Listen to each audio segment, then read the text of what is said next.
Hi friends, సత్య smart life ఛానల్కి స్వాగతం.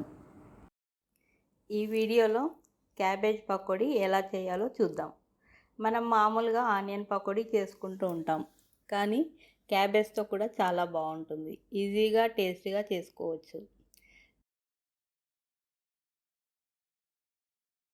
Cabbage పకోడీకి కావాల్సిన పదార్థాలు: సన్నగా తరిగి పెట్టుకున్న క్యాబేజ్, మీడియం సైజు ఉల్లిపాయ, కొత్తిమీర మీకు టేస్ట్ నచ్చితే కొంచెం ఎక్కువ వేసుకున్నా బాగుంటుంది. అల్లం పేస్ట్, శనగపిండి, కారం, ఉప్పు, జీలకర్ర, తినే సోడా, నూనె డీప్ ఫ్రైకి సరిపడా.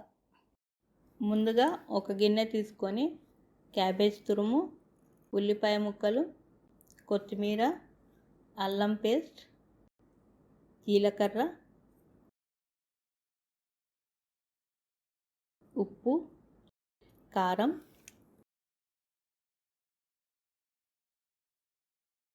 తినే సోడా, కొంచెం శనగపిండి అన్నీ వేసి బాగా కలుపుకోవాలి. దీనికి వాటర్ యాడ్ చేసే అవసరం లేదండి. క్యాబేజ్ ఆనియన్లో ఉన్న తడితోటి ఇవన్నీ బాగా కలిసిపోతాయి. ఇవన్నీ బాగా కలిపి ఒక 10 నిమిషాలు పక్కన పెట్టుకోవాలి. స్టవ్ వెలిగించి ప్యాన్ పెట్టుకొని ప్యాన్ వేడెక్కిన తర్వాత డీప్ ఫ్రైకి సరిపడా ఆయిల్ వేసుకోవాలి. ఆయిల్ వేడెక్కే లోపల పకోడీ పిండి కొంచెం పలసగా అనిపిస్తే కొంచెం శనగపిండి కలిపి అడ్జస్ట్ చేసుకోవాలి. తర్వాత ఒక టేబుల్ స్పూన్ ఆయిల్ వేసి బాగా కలుపుకోవాలి. నూనె వేడెక్కిన తర్వాత మీడియం సైజ్ పకోడీలుగా వేసి గోల్డెన్ బ్రౌన్ కలర్ వచ్చే వరకు వేయించుకోవాలి.